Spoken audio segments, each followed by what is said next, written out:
Greetings. This is episode 6 of the Sales Matter podcast. My name is Themba. I'm the host and founder of Sales Matter. Sales Matter is a business we're passionate about Africa, bringing solutions around data analytics technology to drive innovation and growth. We bring to you subject matter experts on a weekly basis to share insights and possibly answer some of the burning questions you've always had in your businesses to help you elevate to the next level. Today I'm sitting with a lovely guest, Mr. Nkuna, who's the CEO Southern Africa of Lisaka Technologies. So welcome. Thank you so much, Emma. Thanks for having me. Thank you so much. So I think, I want to do justice by you. I don't want to miss anything. Yes. Introduce yourself the way you want to. No limits. To the audience. Go for it. My name is Nkuna. I'm the CEO for Lisaka Technologies. I am a father, I am a husband, and I'm passionate about leadership, and I'm passionate about this continent, and I'm passionate about making a difference in all aspects of my life. For those who don't know what Lisaka Technologies is, can you please take us through that, what you guys doing briefly? We are a multifaceted fintech that focuses on both consumers and merchants. But its main real focus is on financial inclusion. How can you use technology to broaden access to people who were previously excluded from financial services, be they, social grant recipients, be they spaza shops, be they informal businesses in the community. Yeah. That's what we try and do. And 100%. we bring innovation and technology in those spaces. Okay.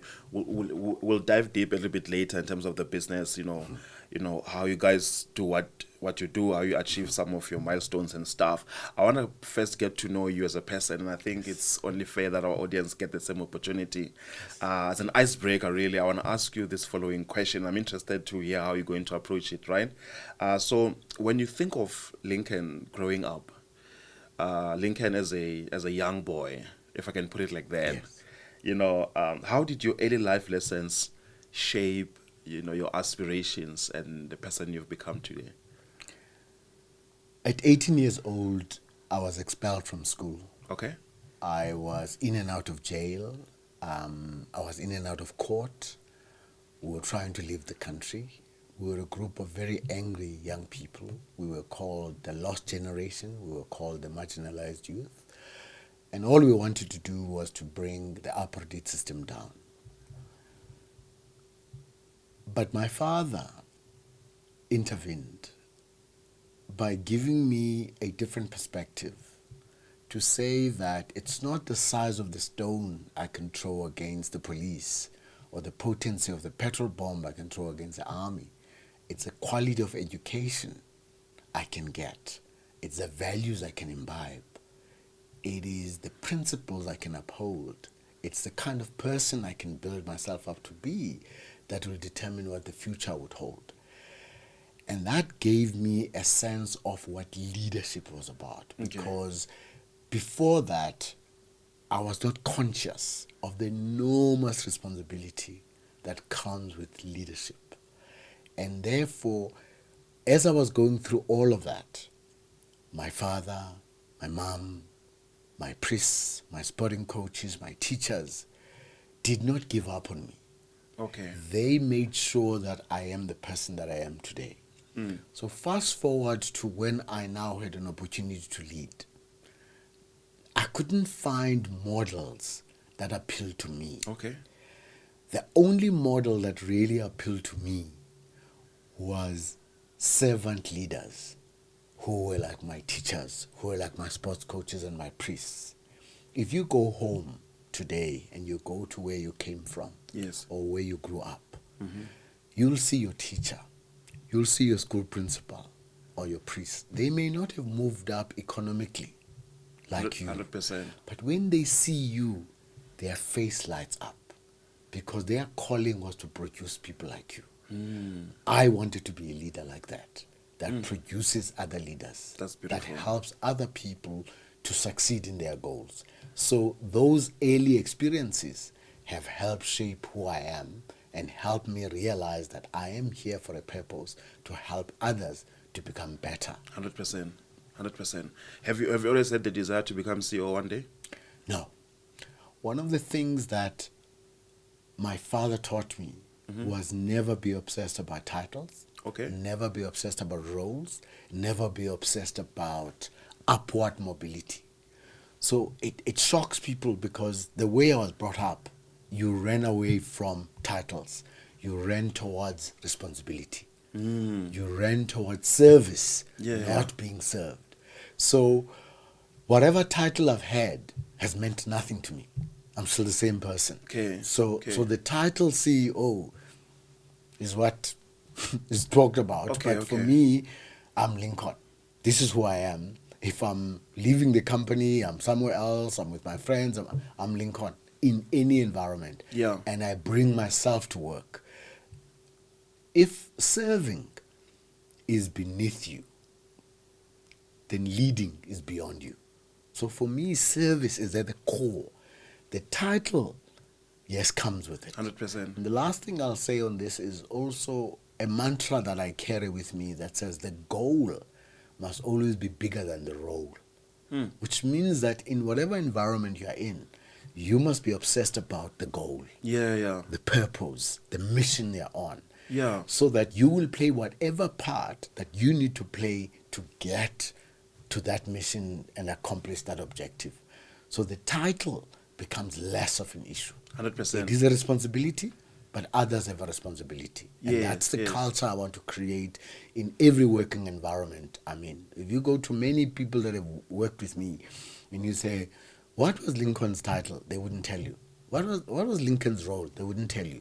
Because I see myself as the mascot. I see myself as the person who has to lead from the front with a flag, not behind with a whip. 100%. I like that. Talking about goals, right? I've been following your work, following what you guys do at Lisak and stuff, and I've seen, on the news that you guys are actually pointing towards the right direction, which is amazing. Congratulations on that. I want to find out from you, how does the landscape of business look like today here in South Africa, and are we in trouble? We are in trouble as a country, and businesses are finding it even more difficult to operate because of the environmental factors, energy, infrastructure, crime and corruption. All of those things have a big impact on business.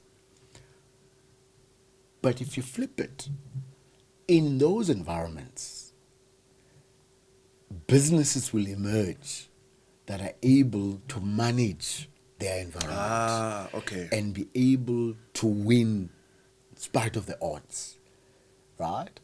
So are you in short saying in difficult times something dies, but also something is born?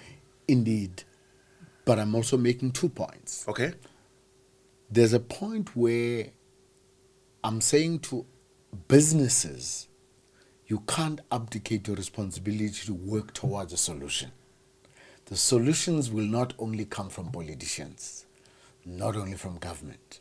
There are certain things where we as business have to hold hands to solve some of the intractable problems that the country faces. I am part of the CEOs who signed a pledge to say we will work with government, whatever government of the day, to solve the energy problem, to solve the transport and logistics problem where we're not able to get goods out, we're not able to get goods in, our roads are clogged, we can't get ships to dock, all of those kinds of things, and then solve some of the corruption and crime things because they have a huge impact on business and on society. So that's one aspect where I have to play a role, if you want to use the word, as a CEO of a listed company. Okay. But I have another role as a CEO of a listed company where I have to say to my team, we have a responsibility to shareholders who've invested their money. They know the times are difficult, they know the environment is difficult, but we have a responsibility to take the business to the next level in spite of the problems. Okay. So I'm avoiding these two extremes. The one extreme is people just say there's problems in the country, nothing works, and then they give up. Okay. Those businesses that are doing that are destroying their own businesses. Difficult as it is, we have to work on finding the solutions. On the other hand, I'm also fighting this thing where you say, it's all dark, my business is not going to succeed, you already see there are problems. I'm saying the responsibility to lead is there even in the darkest hour. And that's when we're called upon to find that something extra, either in a societal way or in your business way. You've got to find a way. What's the one thing that helps you to still see light at the end of the tunnel? I love this country. Okay. I've traveled the world. I've studied all over the world, but this is my home. I love its people. I know what it can be. And our founding fathers and mothers had such a dream for this country. In the darkest of times, they still saw a country that could be a model to the world. They left us with an amazing legacy of sacrifice, service, humility, humanity. My generation has failed, but the next generation is what excites me.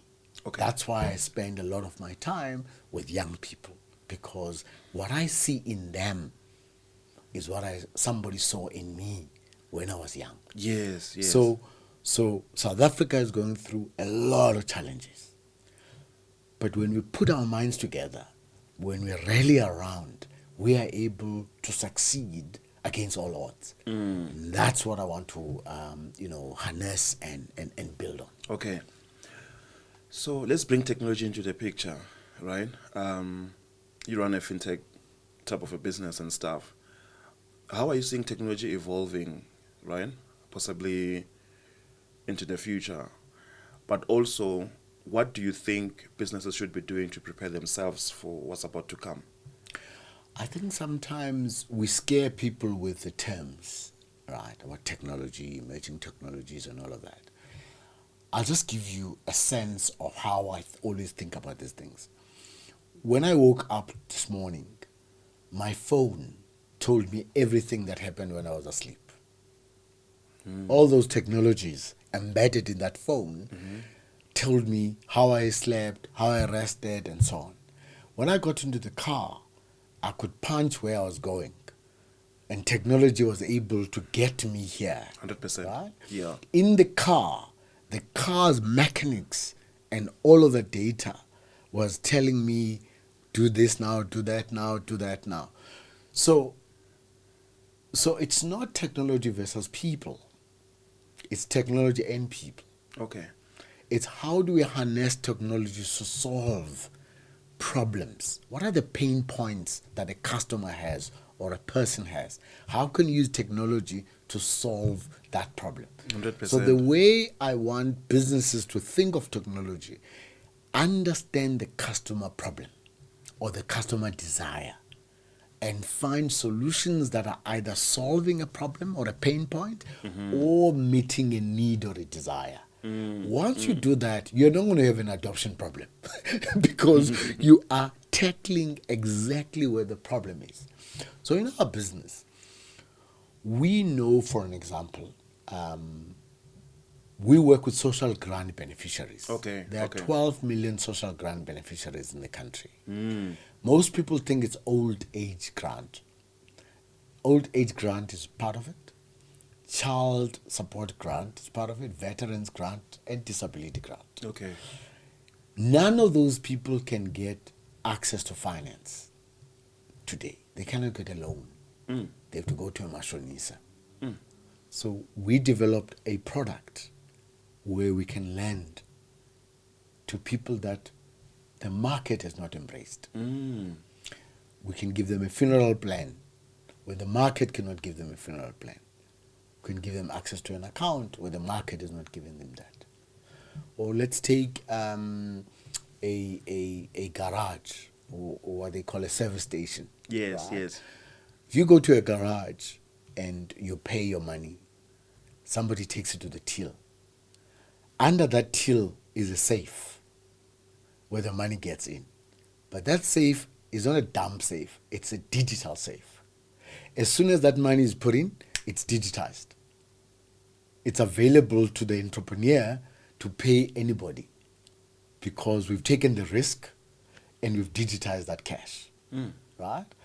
But because every money that comes in is in that safe, we have a sense of the data of what's happening there every hour, every second. Okay. So when this person wants to You're borrow speaking money, my language now. when the person wants to borrow money, Yeah.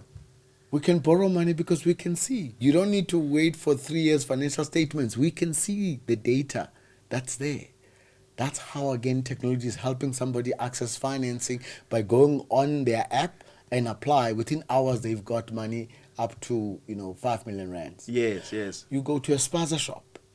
A spaza shop wants to sell VES products, airtime, data, all of that. Yes. So we are able to give them money to buy those things in order to on-sell to their clients. Yes, 100%. But we can go further and enable them to take card payments because more people are now having cards and more people are tapping in townships and in villages. But that gets more. When they want to buy something from the cigarette company, they want to buy something from the bread company and whatever, again, on their POS device, they can place an order of the goods they want. That those guys don't have to bring a truck with money or carry money. They just bring the goods, the QR code, then they've got that. That's supplier payments. Right? In the tavern space, we just bought a company now called Tatsides.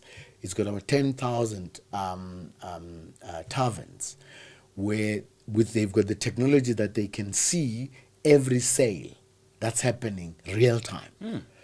And they can work out pricing, they can work out offers.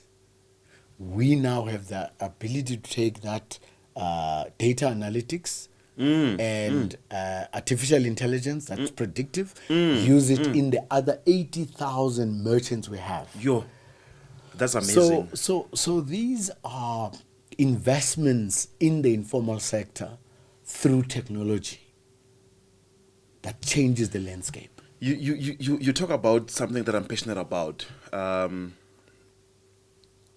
been involved in the sales space for quite some time. But what I've realized is that so many businesses, don't use science to drive sales success. Yes. And I believe that's where that data analytics come in. Yes. And possibly today that AI that you've just mentioned, that way it also comes in and stuff. I'm really inspired by how you guys have managed to use data to really, drive innovation and possibly evidence-based decision making. What are you seeing in the market? Are you seeing that most businesses are really leveraging on their data, or they kind of slipping on that opportunity? It's still at its early stages. Infancy. Because even the people who understand data, they don't understand some of the basics of getting data to work for you. Okay. How you collect the data. You have to start there. How are you going to collect the data? How do you store the data? How do you sort the data? How do you protect the data? Then how do you analyze the data and then use the data? So most people want to start with, I want big data. No. Before you get there, some basics have to be there. Because if the basics are not there, you are going to send me a happy anniversary message as part of your sales on my day of divorce. Oof. Because you haven't followed those disciplines. Or you are going to be compromising the data of clients because you haven't protected yourself against cyber crime. Cyber attacks, yeah. Right? Or you would have fallen foul of the data laws of the country by your staff not ethics, knowing what to do or how to share data and things of that sort. 100%. So there's still a lot to learn by people understanding what your end game with data, but what are the steps? How are you going to train people? Also, let's take the example of sales. If you run a sales force, We now use data to tell the sales teams how they're doing. 100%. How they're doing where, in which product, in which geography, in what way, on which dates, all of that. This is an army of salespeople you are sending out there.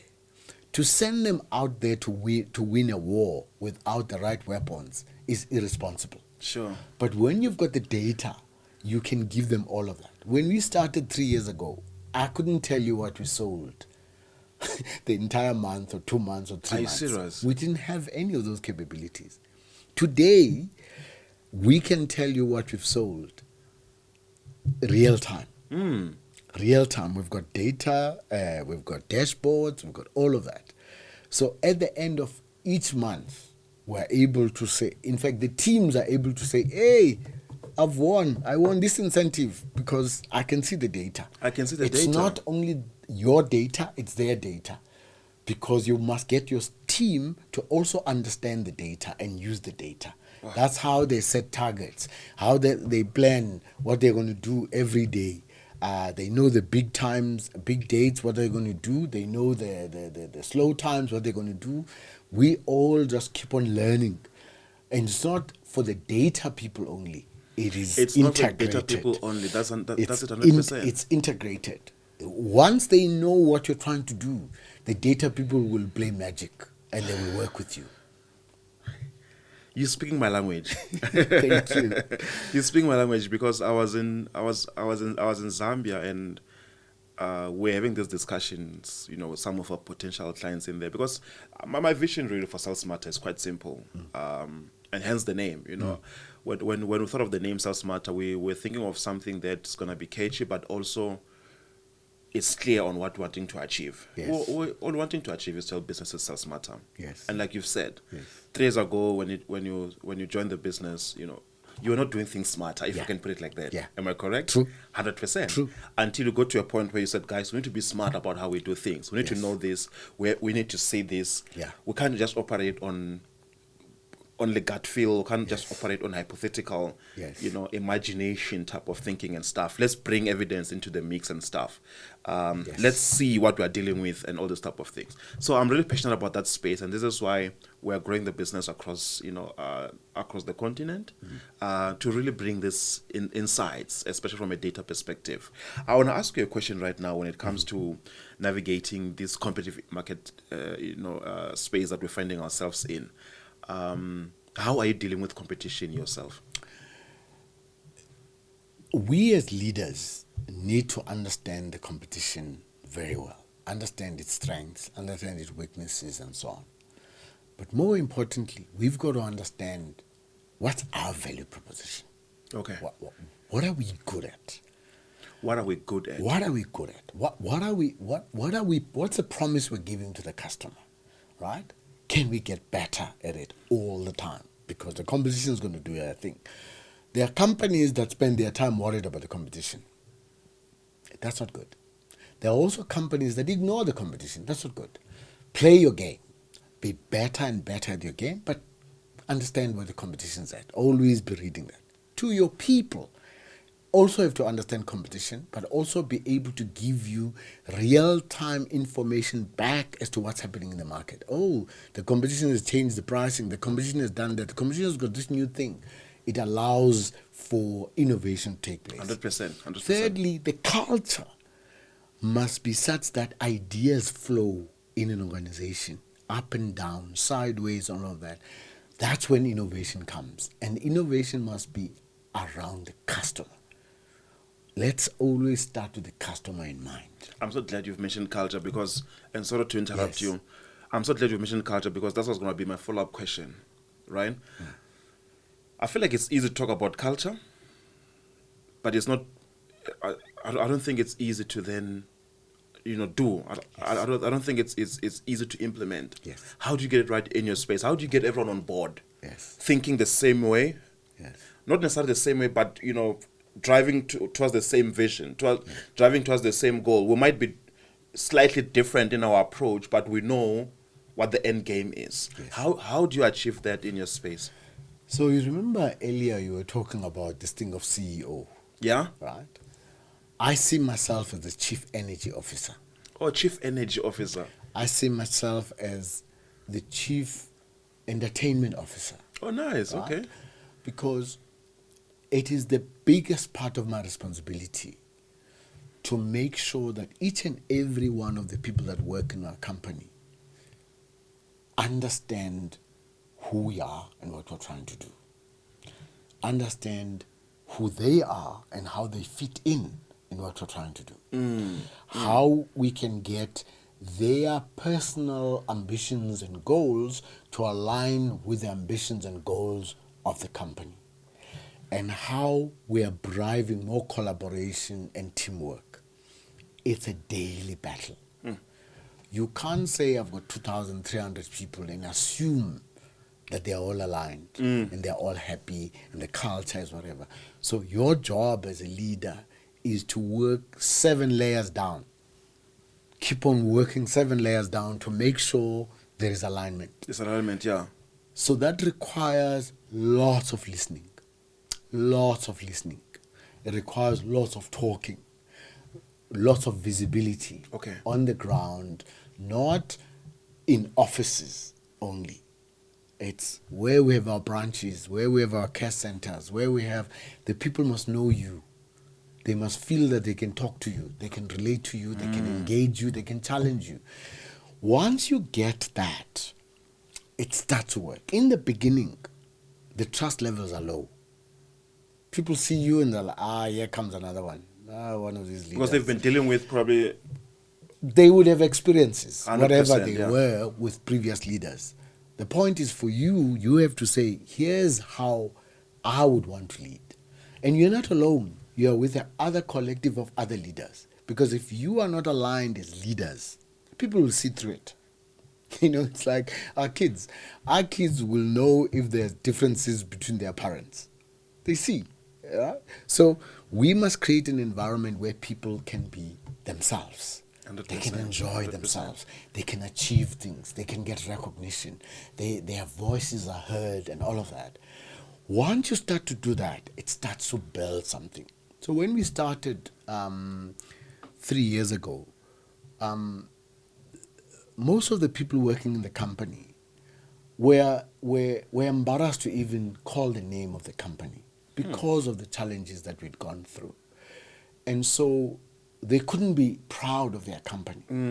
But we worked together and we bought another company, which is a huge company, highly successful fintech that was called Connect. So between the old Net1 and Connect, we created Lisaka. Okay. And Lisaka is a crawl.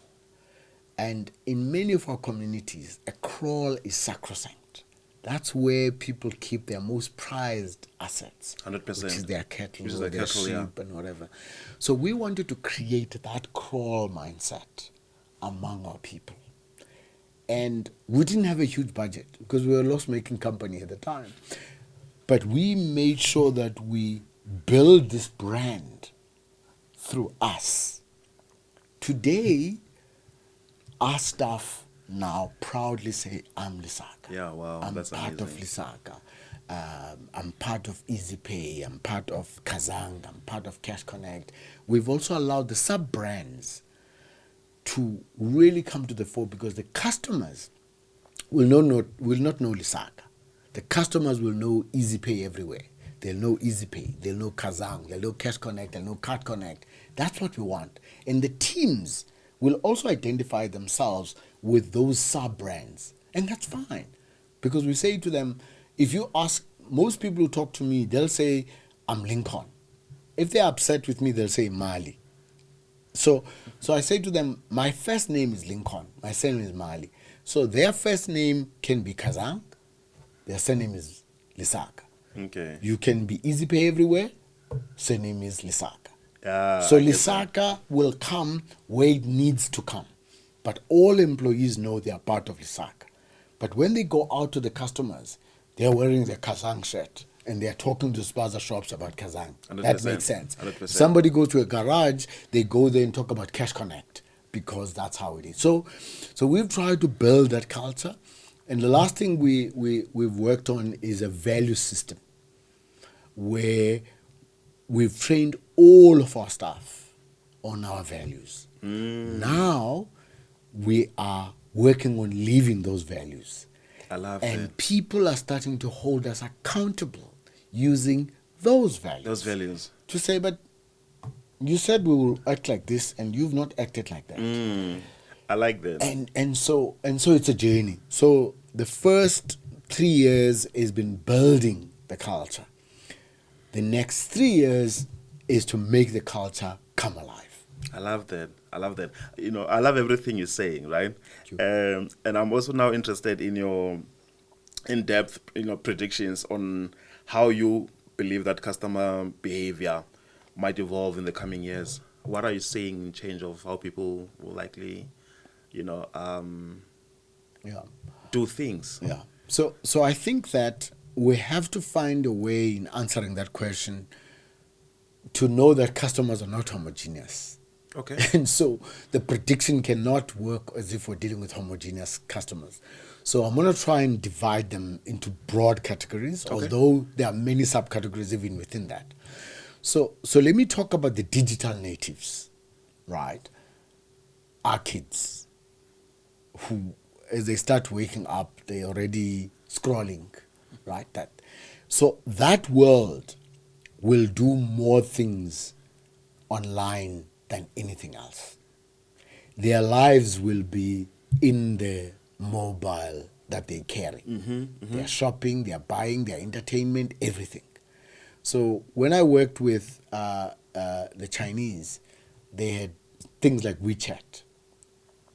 WeChat, inside that WeChat is everything. It's your equivalent of Facebook, Twitter, YouTube, shopping, everything is there. When you're in that super app, there's no need to get out. There's no need to step out. Everything you want is within that, Yeah. right? So that's a big change that's going to happen. More personalization. More personalization. You're Okay. going to see that trend coming through. More personalization is going to Hyper-personalization. Hyper-personalization. Thirdly, those groups of people will lose less and less cash. You go to China, there are major cities with zero cash. Zero. Just no cash. Some of those people will use more blockchain Okay. and other technologies that are like that to use the distributed ledger, method to deal with financial services. They'll be more focused on doing things with companies of purpose. I love And buying on the basis of brands and what brands stand for. And those customers as staff will also want to work for companies with a purpose, right? And the last thing I see in that world is also how social media is going to be monetized, right? Whether it's your Facebook, YouTube, TikTok, Yeah. WhatsApp, whatever. Yeah. There's a commercial opportunity there. Because all there is data. It's data moving around. 100%. It can be a video, a picture. Why can't it be cash or money? Not cash. Why can't it be money that you're moving around, right? So that world, the technologies will go big on those lives. I love that. Then- and I can see it. I can see what you mean. Yeah. The second group are people who are not as close to technology today and not close to financial service today, not close to commerce today. And fintechs or paytechs, I've now identified these people, what Professor C.K. Prahalad calls the bottom of the pyramid. Okay. How do we make technology to come to make sure that there's better health in far-flung areas by just using technology? By just using technology. How do we bring communication better in those environments when they don't need to use a phone as in the old way, they leapfrog to use the phones we have? How do we have money or store of value sent to people, maybe from a donor agency to a village? You look at M-Pesa and what has happened in Kenya. So that's where you see those customers evolving, because they'll go a different path to these customers, but they will also be influenced by technology, as long as that technology is trying to solve some of their intractable 100%, problems 100%. or address their needs or desires. What are you seeing as differences between South Africa, Zambia, Ghana? Let's maybe start it there. Yeah. I think that businesses in Zambia, Ghana, and other countries have adapted more to what I call macroeconomic challenges or problems. Okay. Or problems of government and whatever. Many businesses in those markets don't look for government to solve problems. In some of the times, they see government as a perennial challenge or perennial problem, but they've got a business to run. Yeah. Right? Yeah. So that's why when somebody from Ghana or Zambia then comes to South Africa with all its problems, they're like, wow, look at the opportunities here. Because they're focusing on the solution. They focus on the solution. Okay. Because they haven't had to believe a lot, right? Maybe in the early years of independence, they might have believed that government will help us in some way. That's a good point. Over time, they realize that it's not going to help. You've got... We might just roll up our sleeves. Let's find a way, because the dysfunctionality is embedded in the system, right? It's not as if they are agreeing with it or accepting it, but they've got a business to run. So they find ways within that dysfunctionality to make business to work and succeed. Oh my goodness. So when I worked in Ghana and I worked in Zambia, Yeah. The first thing I had to do was to drop my South Africanness, walk into a geography and not wanting to be an expert on Zambia or Ghana, and be a student of that country. You understand the people. You work to understand the nuances. You try to understand the cultural nuances, all of those dynamics. By the time you finish, you are part of the community by people embracing you. What I find with South Africans is that in businesses, we still are isolated. We still don't have a lot of influences from outside, particularly from the continent. And we block ourselves from those influences. But if you walk in Lusaka today, you see so many South African businesses. You go to Ghana today, you see so many South African businesses. But we don't see the same in our retail environment, in banking and whatever, of those businesses. Of course, in the spaza environment, you're seeing more foreigners in that environment. So this is how the world is going to work. You will always have, you can create the right framework from a law point of view, which is necessary, but you are not going to stop the free flow of ideas, the free flow of commerce, the free flow of trade. It's inevitable. 100%. What you have to do is to create the right framework for it to work, so that it doesn't prejudice people of a particular country or prejudice customers. But in general, our trucks from South Africa are going to the continent every single day. Those are the realities. So when sometimes people say, we must block off other countries. Oh, well, imagine if all those countries said, okay, no more trucks from South Africa. No more trucks from South Africa. So we must be careful that we don't address a problem and create other problems. Okay. So my sense is, I learned so much about business and how to do business from my travels on the continent. Okay. So Zambia, for example, was one of my first experiences to lead. I was very, very young. Okay. To lead, a board, to lead a bank. I'd never run even a spaza shop. I was young. I was told you will run 3 banks in 3 different countries, Zambia, Zimbabwe, and Malawi. And I learned so much. And the relationships I built then, I still have them today. Nice. In Zambia, in Ghana, Nigeria, DRC, all of these places. Nice. I love that. I love that. That's really amazing. Sure. This is too inspiring, really. I could listen to you any day, really. You say.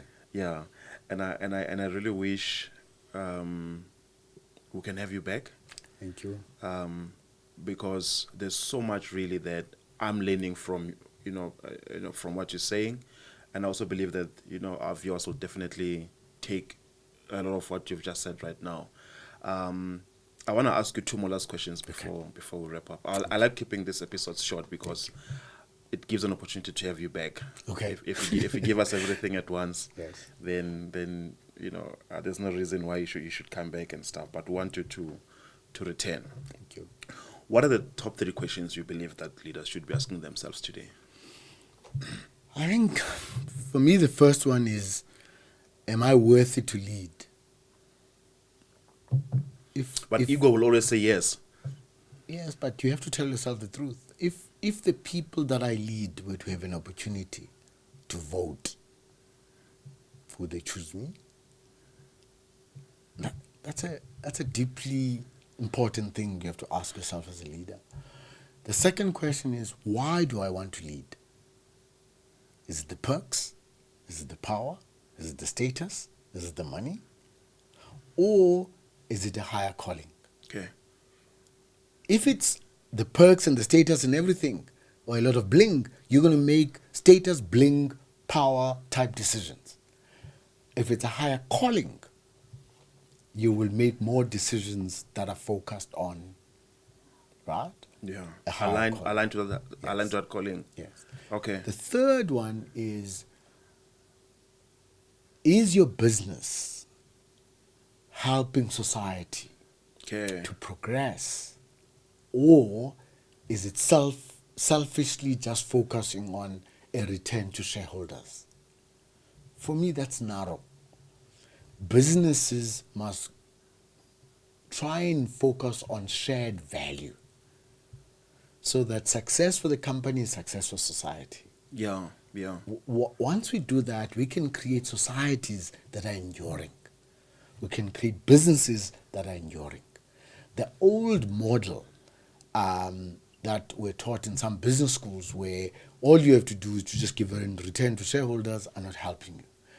I think social and environmental and governance, ESG is giving us a sense of the importance of all of these other things, which is society, which is the environment, which is communities, which is your staff and your shareholders.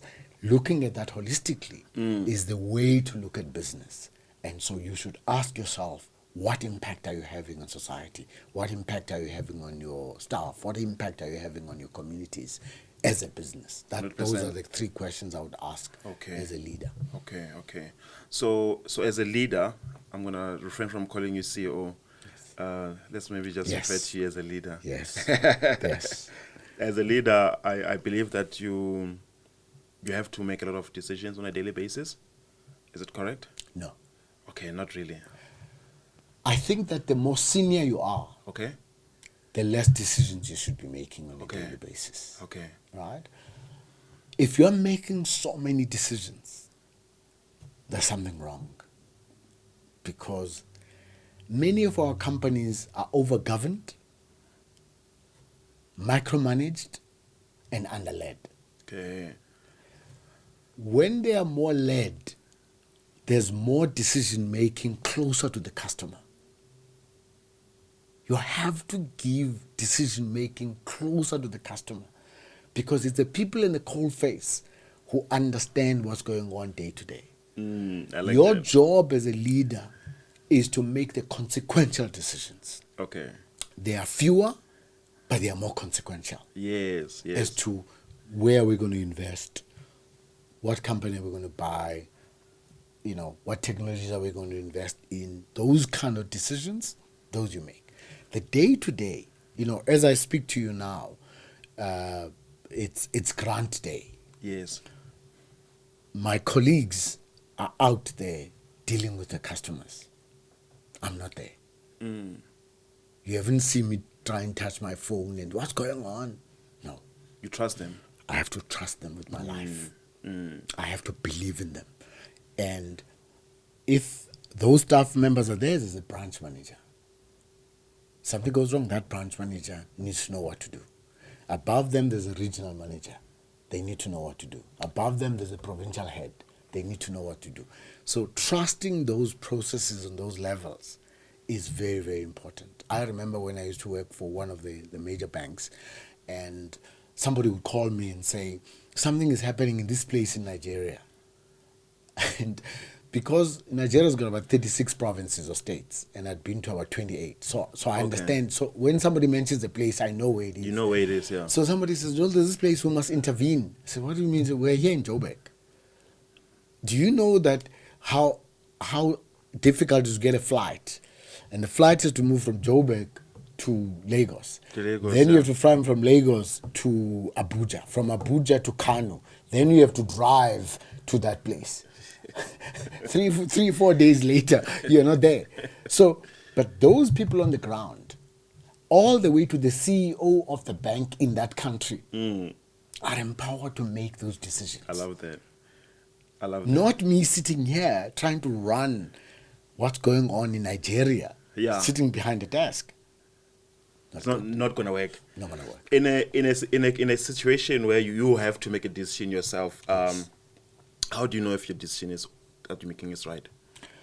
You can't know it until you've made it.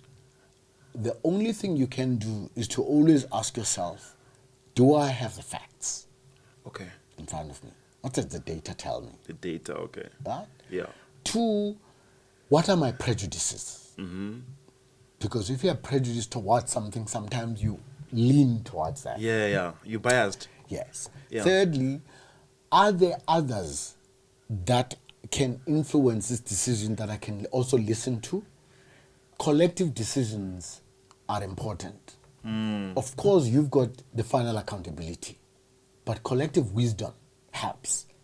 So there are times when I'm going to make a decision, but I'll ask some of the people before I make the final decision. Right? The fourth one is to know that what you're doing is fair, is objective, and is transparent. 100%. And then when you've done all of that and you've made the decision, you have to communicate the decision. What was the thinking behind the decision? What factors did you factor? And this is what you do. 100%. Let me give an example. Retrenchment is one of the most difficult decisions a company has to make.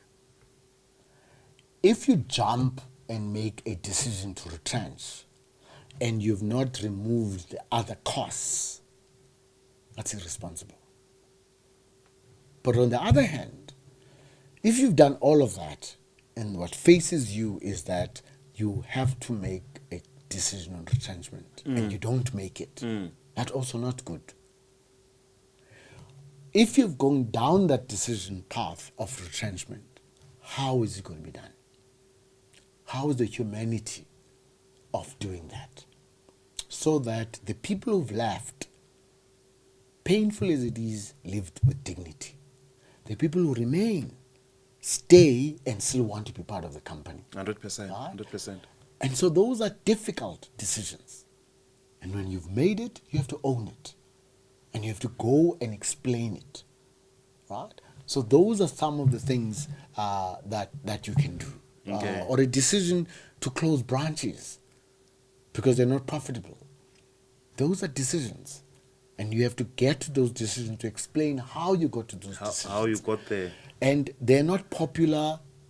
They may not be understood. You have to make people to understand them. And lastly, I'll say you must also separate between somebody who doesn't understand versus someone who doesn't agree. So when you've made the decision, now you're explaining it to people. Those people who don't understand, you have to give them 50 different examples to make them understand. But there's somebody who doesn't agree. They understand but don't agree. They don't agree. Yeah. So at some point, after a lot of explanation, you have to know that we're calling it now. I've explained. This is the reasons, whatever. We now have to move. I get you. All right? Some people later on might come back and say, actually, I never agreed with that decision, but now I see. Or if you got it wrong, you have to come back and own. Yeah. And say, you know what, guys, we made this decision, we moved on, more facts and more data has come, we were wrong. 100%. So I try and write about those mistakes I've made in my career in my book. And I explain how you have to go back, no egos, and say, with humility, I got it wrong. I got it wrong, 100%. Yes. 100%. I need you to speak into this camera, speak directly to our audience. Your final remarks, advice, suggestion to what you believe people out there, business out there should be thinking of, should be doing on a daily basis. This is going to go as far as Nigeria, Malawi, Kenya, Namibia, Ghana, everywhere. So you're speaking to the continent, basically. I'm passionate about this continent. I want to be one of the midwives of Africa's rebirth. We can't look at our continent and feel helpless. We have to invest in its future. And its future lies with smart partnerships, the embracing of emerging technologies, smart, conscious investments into the continent, and unleashing the potential of young people and small businesses, and creating an Africa that's integrated. The big markets of the world are coming together to compete against other markets. Asia comes as one, as a block. Europe comes as one, as a block. Then there are big countries like Russia, China, India, right, and the States. They are big markets. We, as individual countries, are not big enough as a market. But as an integrated market, we can be bigger and better. There is a lot of innovation on this continent. It requires us to understand it. There's a lot of energy of young people in this continent. There's a lot of ingenuity of small businesses on this continent who, despite all the odds, are able to succeed. What we've got to do is to say, how do we see the success of Africans in other endeavors of life who compete with the rest of the world? But on business, we don't see ourselves to be competing with the rest of the world. My challenge to you is, don't look here, look to the future. 100%. 100%. Wow, that's amazing. Thank you, sir. Yo, Lincoln Mali for president. No, politics is not for me. Have you got aspirations to be president one day? Not at all. But you spoke so well right now. I think that there are different ways in which people can contribute. Yeah, okay. Politics is important. People participating in the political process is important. Yeah. But it's not the only route. Okay. There are other routes. Those who are in business can actually make a difference through business. Those in academia can make a difference. Those in sport. Yeah, 100%. So you must align yourself with your passion. 100%. When I was young, my passion was democracy in South Africa. Now, my passion is developing the next layer of leaders and getting businesses on this continent to succeed and thrive and make a difference in society. That's where my passion point is. So being a president or a prime minister or a premier or governor is nowhere near my passion points. Okay, I can make a difference where I am with what I'm trying to do. 100%. That's where my passion is. 100%. So thank you so much. Thank you, sir. I want to ask you one last one, then we're done. Okay. What does the future look like for Lincoln Mali? I would like to go back to something I learned from Professor Clay Christensen, Okay. who asked us the difficult and intrusive question that says, how will you measure your life? Okay. And so for me, if I think about between now and the day I'm no longer here, is would my wife say I was a good husband? Would my kids say I was a good father? Will my community say I was a servant to them as a community? Will my colleagues say I was a good colleague? Will my fellow Africans say this was a good African who was a midwife to Africa's rebirth? Those are the things that I'm spending my time on. Okay. To be relevant in all those aspects of my life. Make a contribution in my family, make a contribution in my community, make a contribution in my society, make a contribution on the continent. 100%. That's what I devote my time to. That's what the future holds. Okay. Is how I can be involved in all of those things. There's only 24 hours in a day. If I could make it 30, I would. But in that 24 hours, am I making a difference? Anybody that I meet or touch, am I able to influence them? Because leadership is influence, but it's also the humility to be influenced. Because a lot of leaders want to influence. They like that part, but they don't have the humility to be influenced. So I also want to be influenced whilst I'm influencing I love others. that. Say, thank you so much. Thank you, my brother. Thank you so much. Appreciate it. Thanks Would for having me, definitely Tim. love to have you back. Certainly, certainly. Yeah, certainly. that's it. Episode 6 with Lincoln Mali. Hope you've enjoyed that. Till next time, thank you.